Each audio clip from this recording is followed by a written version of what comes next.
space. She handles the predictive index work for the Mid-Atlantic Employers Association. She works with clients of theirs, incorporating PI into their recruitment process, their leadership process, and she's going to kind of take us, I think, to PI class today and talk with us about how her clients use this tool in their internal processes and why it might be something to consider. So I am going to turn the program over to Holly. Welcome. Yeah, hi.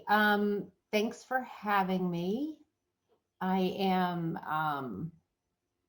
trying to get my screen all set up. Can everybody see my screen? I'm gonna depend on you. It looks good, Holly. We see it. Awesome, awesome, awesome. So, yeah, thanks for having me. And I, as Allison said, I work at one of the sister organizations of EANEA. And just for the record, I'm a New Englander. So I want to, I feel like I'm kind of coming home. So I grew up in New Hampshire and spent a lot of time in Massachusetts. So, I don't have an accent, but I think that's just because I've moved around. But I'm really excited to talk to you all about the predictive index. And as Allison said, I run our practice here down in the southern mid-Atlantic states, if you will, based out of Pennsylvania, Philadelphia area. And we use predictive index and our assessments in so many different ways and working with our clients in so many different ways. We wanted to really make this discussion very digestible to everybody. So we're going to talk about how you can use this specifically in the hiring process. So I want to keep in mind that certainly there are many other uses of the system, but we're going to talk primarily about the hiring process. So I'm going to without further ado, talk about really decoding the hiring challenge. And we're going to use predictive index in the discussion. And I want to really start off this conversation by confirming and stating, we're all awesome. And with the predictive index and the work that I do, we really teach this. This is not about good or bad, or this person can do this, or this person can't do that. It is about understanding who we all are. And when I teach management classes and when I teach classes to leaders, we talk so much about self-awareness. Self-awareness is one of the most important competencies for leaders to have. This is a tool that really helps others understand themselves better, and it helps us understand everybody else better. And when we talk about self-awareness, we don't just mean understanding who we are, but understanding how we impact others and how we can potentially work a little bit differently so others can work more effectively as well. So why are we going to talk about this in the hiring process? Because it's a big problem, right? This is some data according to a recent interview with 200 CEOs that Predictive Index did. 21% of CEOs felt they got their money's worth when they hired. Like that's so significantly enormous. That means 80%, 79% felt that they didn't get their money's worth. And that could be a search placement, a search firm. That could be the advertising, the onboarding. Think about the cost, right, of a new hire. 80% of external hires were disappointments. And 75% of the time, promotions were disappointments. And this was taken, this was a survey of the top HR executives at, very large firms. Why does this happen? This happens all the time, that we promote somebody who's really, really good at their job into a position where they are really fish out of water, if you will. And what does that do to an organization, right? You lose your top performer and you have a bad fit in a manager role. So that's a double whammy from that perspective. And, the Department of Labor, they put out that they believe that the average cost of a bad hiring decision can be 30% of the first year's compensation. When it's an executive hire, it's arguably more like 200% because it takes you so long to figure out that this person isn't a good fit. And the opportunity for them to do not the right thing is pretty enormous. So, so this is why we care about it. It's pretty expensive. Some more numbers and data for you. It is the number one CEO concern in 2019 and 2020 was finding top talent. Predictive Index surveyed a couple thousand CEOs. If we hold for remote, if we don't talk about COVID, if we sort of leave COVID out of the question, it's still the top CEO concern in 2021, right below COVID, and managing remote workforce. So it's a big concern, and primarily because we don't, as organizations, necessarily do this real effectively, and it's a big cost to organizations, right? So why is it so hard? Why is this so hard? This is a heat map of a resume and where a person's eyes go to when reviewing it. And it's less than 6 seconds is the average amount of time that someone spends reviewing a resume before they interview somebody. And then interview preparation is less than 10 minutes. So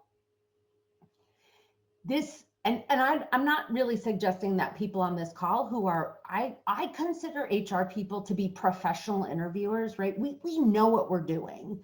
But our managers are stretched very thin. Hiring is not something they are necessarily super comfortable with. It's kind of oftentimes looked at as a last minute, oh shoot, I have an interview kind of thing, right?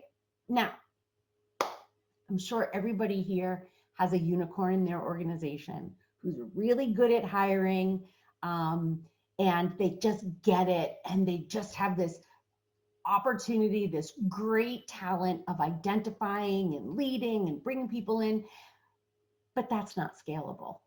It's not teachable, and it's not something that's going to solve our problem. And relying on that unicorn is potentially why 21% of CEOs think they get their money's worth when they hire, right? So let's talk about what predicts on the job success, right? Really poor predictors of job success are education, reference checks, emotional intelligence, and GPA. I've been hiring people for 30 years, and the reference checking makes me crazy. We still do the same thing where we call people who you tell us to call. It is seemingly a giant waste of time. So okay, predictors of success are integrity tests and interviews, right? Assuming that we're spending a little bit more time looking at a resume and preparing for an interview. And the problem with integrity tests are they have disparate impact, right? Because it's based on values. And we do a lot of discussion around testing, which it has to be relevant and appropriate for a job and not have disparate impact. When you add behavioral and cognitive data assessments combined with a very structured interview process, you have your success rate, your predictability for success goes up 58%. So the best psychometricians, and I don't consider myself a psychometrician, but psychometricians disagree on everything except behavioral and cognitive assessments, when you know what you need and you use it in the interview process, is the greatest predictor of success. So I always like to tell people what I mean by behavioral and cognitive assessments and what I don't mean. And, I work with lots of companies, and, CEO will call me and say, I need a test to tell me X. And so I really like to make sure people understand what I'm going to tell you and what I'm not going to be able to tell you about a person. So this graphic of a person, right? So we have the head, which are an individual's behavioral drives and our cognitive ability. This is set. We are who we are, right? This does not mean we can't learn. It does not mean we can't adapt, but we have a way of which we are comfortable. And so I'm going to ask everybody to just do one thing so I can sort of demonstrate what I mean by this. And that is just sign your name. Take out a piece of paper and sign your name, if you don't mind.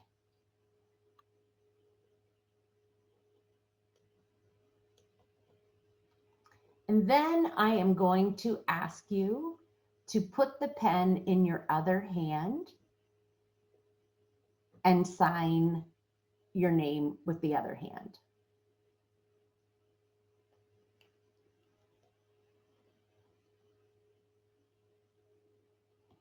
This is what I mean by we are who we are. I asked you to pick up a pen and sign your name, and you just did it. That is, you are who you are. Asking somebody to adapt, you can do it, right? I mean, some people have thrown their pen at me when I've asked them to do this, but you can do it. It's not real comfortable and it's not sustainable, right? And the results aren't as good and it takes too long. So when we are trying to adapt too much from who we are, the results aren't going to be as good, right? The heart. Our heart is our values, our passions, our interests, our shared beliefs. This is where cultural interviewing comes in, right? You want to interview for how that person's going to fit in your culture. I am not going to be able to tell you with a behavioral assessment if a person is nice, right? One of the things we measure is extroversion, and extroversion talks about the need for social interaction. Nice is a value. Nice is something that you believe you should be or whatnot, right? Just like integrity. I had someone call me and say, I want a test that's going to tell me that even if there's a mistake at 4 o'clock on Friday, they're going to bring it to our attention. And I said, I can't tell you that, right? We also measure formality, which is need for structure and rules and the need to get it done right. That doesn't mean somebody with a high level of formality has a high level of integrity, right? So I really like to make sure people know what we measure as well as what we don't. So there's another appendage on this person, and that's the briefcase, right? And that's the resume. That's the education, knowledge, skills, and experience. That whole person is showing up to work, right? The briefcase is what we tend to interview on. It's what we see on a resume. It talks to us about what a person can do, what they can do, right? The head talks about how we will do it. So understanding that the whole person shows up at work, utilizing a tool like Predictive Index, it gives you an opportunity to have insight into the head. And let me just say, we over time, we figure this out, right? We figure the head out. However, which is why when Allison showed her results to her husband, he said, nailed it, right?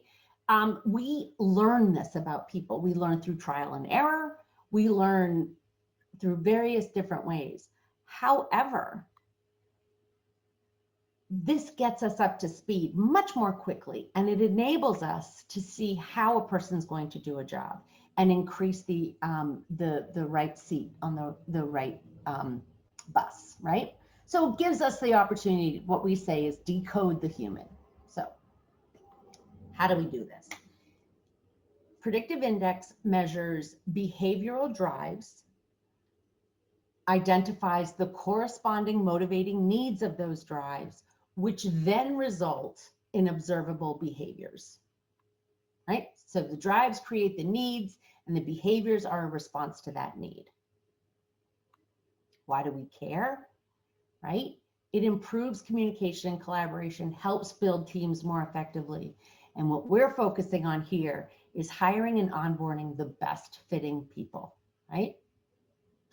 Getting the right people on the right bus in the right seat and doing this the first time. And it's about job fit. Before anything else matters. So we talk also a lot about engagement and the 4 factors of engagement of an engaged employee. The very first aspect is being in the right job. And if I asked you to come into work every day, or if you ask people to come into work every day and write with their opposite hand, it's not sustainable, right? You might be able to do it for a little while, but even with the best manager, best culture, best environment, it's not sustainable over time. So how do we get job fit correctly? Now, we all have behaviors, right? All of these people are different. Everybody's different. We all have behaviors and jobs have behaviors, right? So there are some jobs that require you to be connecting with people very quickly and be persuasive, if you will, perhaps a persuasive salesperson. There are other positions that require you to work independently, more of a heads down job with numbers and be exacting. There are other jobs that require process, repeatable process and precision. And some jobs that require that you're going to work as a team and make decisions collaboratively. All different jobs, right? How do we know what kinds of behavior certain jobs need, right? So the first thing we do is we assess a person. The behavioral assessment takes on average 6.5 minutes to complete. So we say low candidate fatigue. I don't know if anybody here has taken a caliper. I actually, about 20 years ago, almost worked for Caliper. You know, a caliper can take hours, right? A caliper can take hours, right? And we say that's high candidate fatigue. And you'll notice our conversation is going to primarily focus, actually only focus on the behavioral assessment, not the cognitive piece. But know that the cognitive assessment is a 12-minute time test. So again, very low candidate fatigue. With the behavioral assessment, there's no right or wrong answers. Remember, everybody's beautiful, everybody's fabulous. We are who we are. There is no right or wrong answer.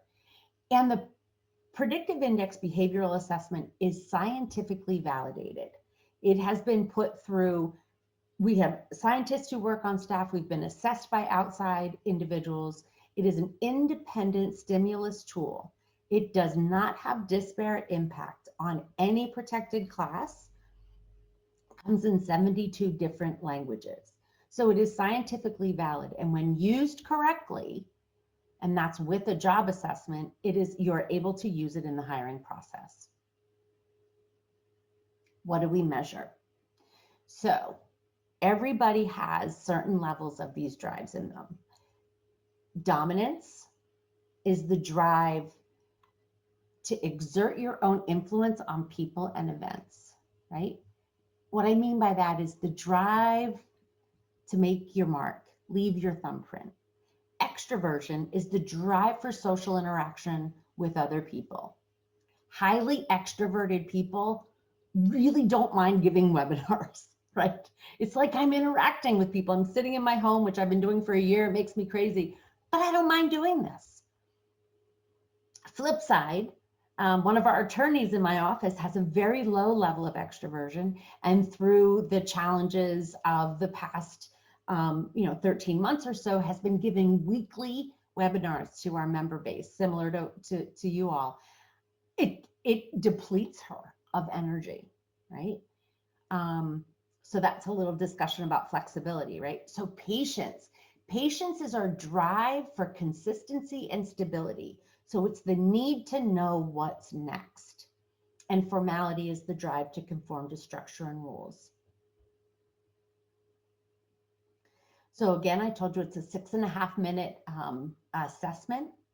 You're asked 2 questions. And what you receive is the printout that is above, which is essentially a behavioral, it's the result of a behavioral assessment. And this is saying, and her name's Julia Roberts, not really, but I can imagine what Julia Roberts might be, right? So this is somebody who has you'll notice, this triangle here is the midpoint. We measure these drives. These are the A is dominance, B is extroversion, C is patience, and D is formality, right? We measure drives as high or low. This triangle here on the bottom is the midpoint. You'll notice that they weight, it's like a seesaw, right? So this is a high level of extroversion, a high level of formality, a low level of dominance, and a low level of patience. This is an individual who is very quick to connect to other people. They're very proactive in meeting people, open and sharing. They work, we say, with and through people to get the job done. They are a fast talker, they're comfortable communicating, and they look to persuade you. They look to persuade you and they motivate others, considering the other person's point of view to adjust it accordingly, right? They're very precise and careful with rules. They have a literal interpretation of rules, and they like to get things done right the first time. They're going to be very detail-oriented and thorough, and they ensure things don't fall through the cracks, and they make decisions when they have all the information, right? So this is Julia. Now this is a job. This is a job, and this is a standard classic job assessment for a customer service operator, which says, my highest drive is patience, which says I'm very calm, I'm good with repetitive work, I'm patient, I'm a great listener, I'm more serious with people who I don't know, and I'm very more so reserved, right? So imagine calling that customer service operator who just instantly wants to quick talk to you about the weather and talk to you about the game that was on TV last night and talk to you about their favorite television show. That might be what you get when you call Julia, who is in a customer service role. And do you see here how when we place a person's behavioral assessment on top of a job requirement? So this job requirement is saying we need somebody who's not so quick to connect with people. We need somebody who's going to listen more than they speak. Where this might be a bad fit, right? But if we go back and we remember about Julia, who proactively and quickly connects to other people. This is where I wish I could see everybody. What is this? Anybody can type into chat that we, as interviewers, we know what this is saying. What is this saying about Julia? I hope you tell me if you get what I mean. Julia is going to be really, really likable, right? You're going to meet her and say, wow, I would love to work with her. This is a person who makes me comfortable. Hey, Holly, quick question for you. I think this is, yeah, Maria typed in Chatty Cathy. I think that's a really good assessment. This is really important because we bring our unconscious biases into these interviews, right? So I feel like the PI is the tool that helps keep us in check. You said it earlier, HR people are professional interviewers, but it's really hard when you find someone like Julia, who you really like, who has that outgoing personality, to get your mind shift to, I really like her, but she may not be the best fit for this job, but I like her. It's really hard to like bridge that kind of gap and be able to say, I don't think she's a good fit for this position because her likability quotient is off the charts. Let me tell you something. 100%. And I have been doing a lot of work with how predictive index can help with diversifying your workforce.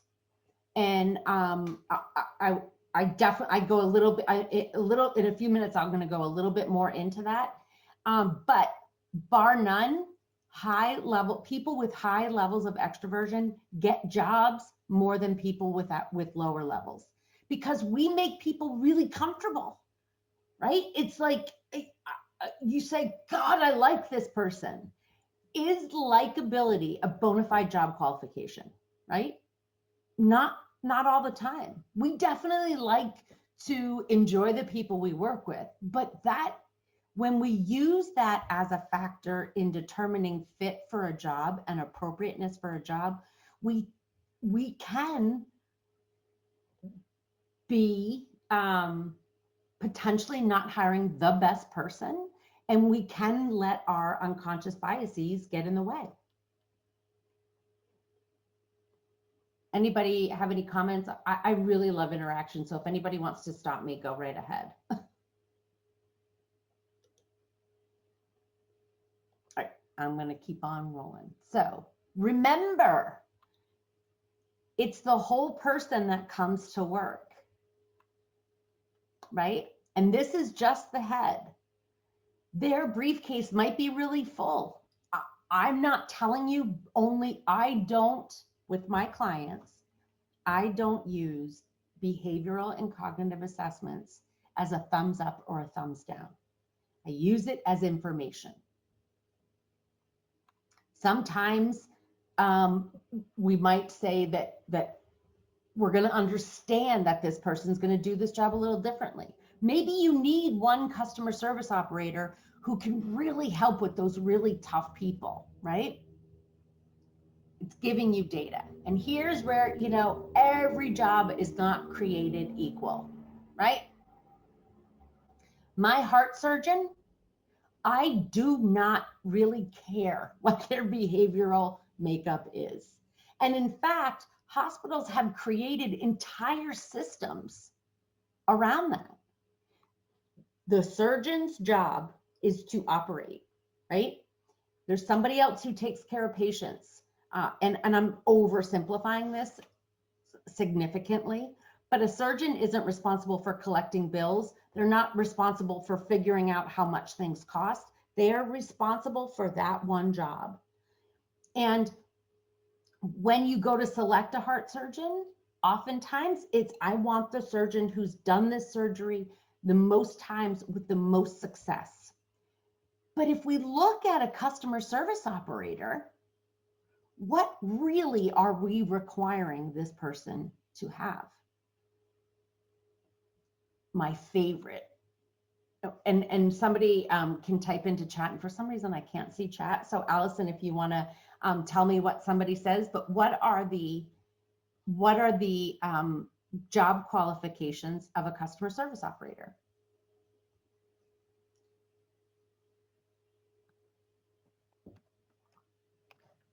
So I'm going to throw a few out there: friendly, helpful, like you said, patient, I think. So you're cheating a little bit because I told you about patient, but what you people usually say are good communication skills, right? What does that mean? Because good communication skills means something very different to different people, right? So to some people, it means direct and to the point and concise. To others, it means listening and then providing with the information they need. To others, it means persuasive and compelling. So what we get to do is really provide more context so that we can open up our candidate pool, so that we can say, and the point of it is, with most customer service or sales positions, we're teaching you what you're going to sell, or we're teaching you about our products and how to handle, and what our process is for handling customer service issues. So if we teach all that, that means the briefcase is quite light in determining success. It doesn't mean that somebody who's job hopped and gone to 3 different jobs over the past 2.5 years is an excellent candidate, right? Because you really want to find somebody who is going to have staying power, some grit, want to be in an organization for a period of time, right? So when I say the resume is light, I mean their skills and experience may not be a great predictor of success. So I'm going to give you a couple of examples. So DocuSign uses predictive index, and they had a huge challenge. And their challenge was Susan Ross, who's the director of recruiting, came in, was hired by DocuSign, and there was no process in place. And they were growing really, really quickly. And they had a world of turnover. It was like a revolving door. And when you're on a very significant growth trajectory, as DocuSign was, if you're turning over positions constantly, you can't grow and get where you need to be. So their biggest problem was in their, some people call it a BDR or account exec, that inside sales role. What they did was they completed a job assessment, which is also an assessment that is in the software. They completed the job assessment. In 1 year, they assessed 900 candidates, and they hired 250 successful account executives. To validate the success of these candidates, Susan Ross said, basically, I want to get an ROI on what we spent to do this. And so she did an analysis of her top salespeople and found that more than 1/5 of the success rate of people, of a person's quota, was attributed to their behavioral assessment results. And what I mean by that is quite opposite of our customer service position that has, I'm going in the weeds a little bit here, but has a lower level of extroversion. So they're more reserved, and a higher level of formality, which means they're going to be a little bit more reserved and quiet and serious with unfamiliar people. That was opposite. And the higher an individual's extroversion was, and the lower their formality was, the more percentage of their quota that they attained. So overall, they, in less than 3 years, went from 700 to 2,500 employees. They, and with, in particular with their sales team, they saw a 21% increase in performance. So, I know that feels a little bit like technology, et cetera. So I'm going to give you another example. A client of mine sells and services forklifts. And it's their MHS lift, and they are the largest forklift sales and service organization this side of the Mississippi, of a certain particular type of forklift. And every business uses forklifts, right? Almost every business, certainly every business that has a warehouse and does anything with shipping, which most companies do these days, right? So they had about 175 service techs, and they had 2 different kinds of service techs. The one came to the warehouse every day and worked on forklifts that had been sent into the warehouse to be fixed. Okay.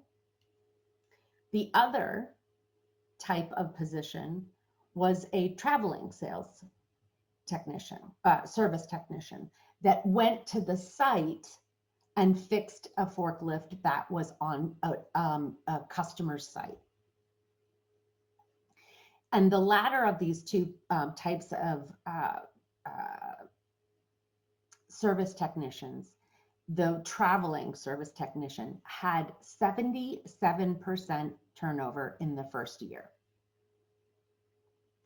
And they were just befuddled and troubled, and they were doing everything they could think of to enhance their interview process, including going to look at the applicant's car to see how clean they kept it, because they were going to get a truck and they wanted the person to, be respectful of their property, etc. So we were talking, and we had created a job assessment for the service tech, and it had a high level of patience, right? It's a process-oriented job where to fix something, you put it through the process, and it's a persistence profile. But when we talked about the service tech who was traveling, I asked them to tell me a little bit about the job, and they would get a call at 6:30 in the morning, and they would be told where to go. And then sometimes around 7:30, they'd be called and told, no, you got to go here instead, and come into the office and pick up a part and deliver it there. So that high level of patience, which is a need for that person to have consistency and stability, they didn't have it. And they had 77% turnover in the first year. So I said, do me a favor, isolate only for that C drive. I don't really care where any of the other drives are. Isolate for that C drive. And let's talk about what happens after the first year.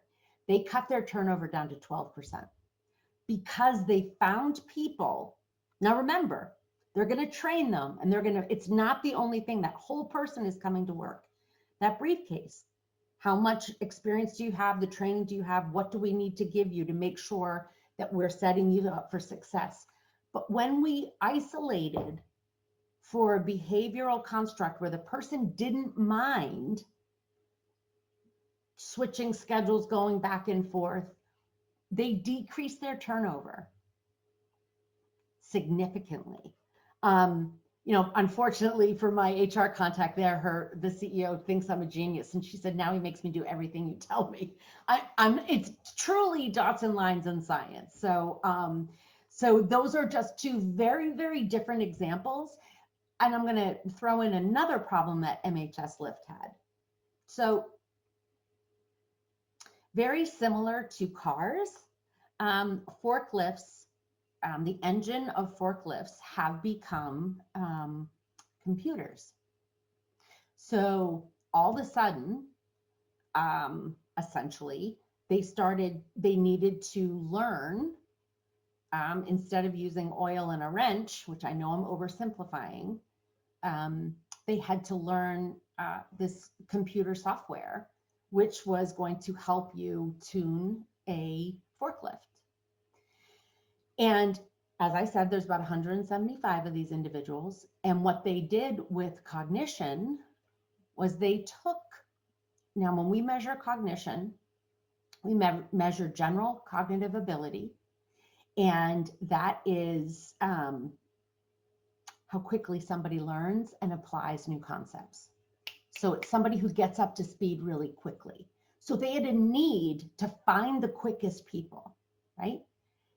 They took the folks with the highest cognition levels and they trained them first so they could service these new types of forklifts.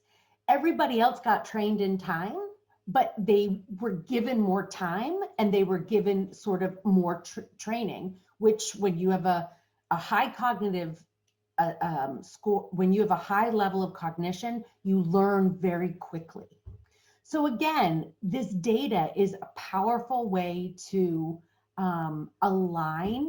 set somebody up for success, align your candidate with the appropriate job, and really equip our managers for success and equip our hiring process with some data rather than going on that gut. So I want to remind you, as I've gone through this, we are all awesome. And it's just that we're not all awesome fits for all jobs, right? And I want to remind you that, yeah, there are going to be some unicorns and people who say, no, no, no. Let me tell you, when I was in HRD, um, whew, quite a while ago, I worked at an organization where we had, and I'm going to tell you, I fancy myself a unicorn. So we worked, we had about 25,000 employees, and we had salespeople across the country. And we utilized a range for a job assessment for our sales folks.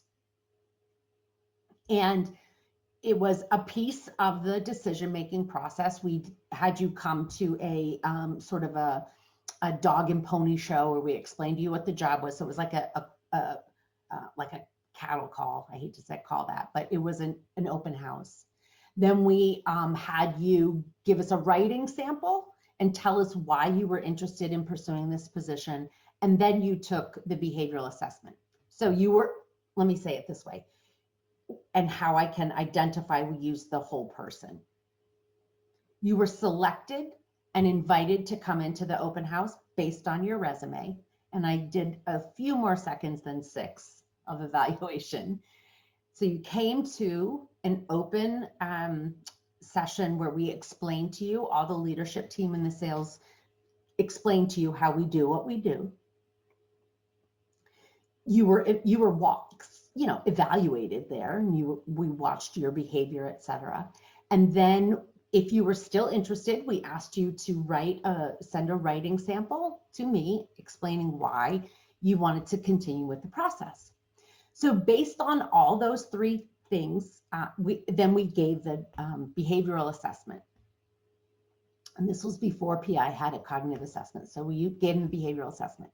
And if you matched, we brought you in for an interview. Well, because I think I'm a unicorn, I said, I want to bring somebody in who doesn't fit our behavioral assessment, who doesn't fit the job assessment. And I had to tell why, and I told them why, and they said, okay. And everyone liked her, and she was terrific. And within 30 days, she came to me and said, I cannot do this job. I need to get out of this job. It was the day I realized I wasn't a unicorn. And really, I was asking her to write with her wrong hand every day. So, there are some unicorns, and then there are not. So I appreciate your time. This is a software system, and I'd love the opportunity to follow up with you. I've given my information. I think you can also, Allison, if you want to talk about how we can, if anybody's interested in learning more about this or getting a tour of the software and maybe taking the assessment themselves, be happy to have some further conversation. And I do want to open this up to any questions that you might have.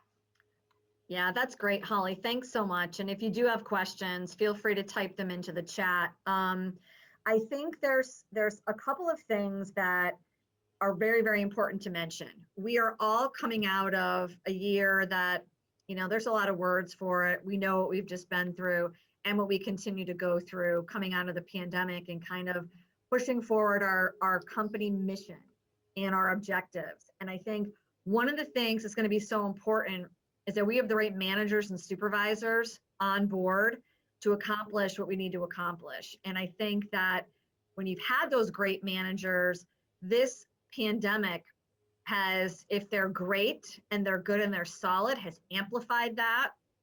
If there are weaknesses and cracks in your system, whether it be with existing employees or hiring new ones, they've been amplified as well. So as you're building your workforce plan of the future, this is something to consider as part of your initiative in terms of stabilizing your recruitment, but also taking a snapshot of your staff, whether you start with your senior leadership and then you go to some of those key departments like Holly outlined, where you've got those challenges. This is a tool that will help you build those profiles as you're looking at redesigning some of your positions, our recruiting competencies could potentially change. Some of us are building hybrid workforce models where we're going to have folks permanently half from home, half in the office, maybe full hybrid. It's going to change those competencies. So as you're considering that, this is a tool to use that is a subscription-based tool.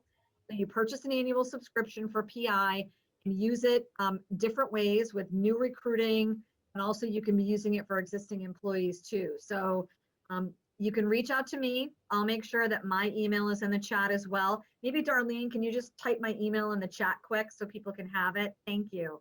And certainly I will follow up and send a link to this recording to you in case you want to share it with others, and also Holly's information directly.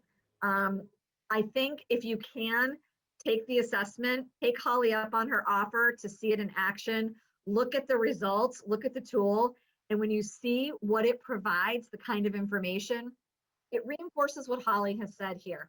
We're not looking to weed people in or out because they're good or bad people. You just want to make sure that it's aligned with your objectives for the position.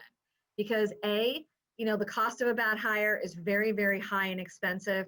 And B, from a compliance standpoint, if you're looking to, exit an employee that's not meeting the requirements, it's very time draining on you as HR professionals, as managers in your company that are in charge of this, and it can be very costly as well.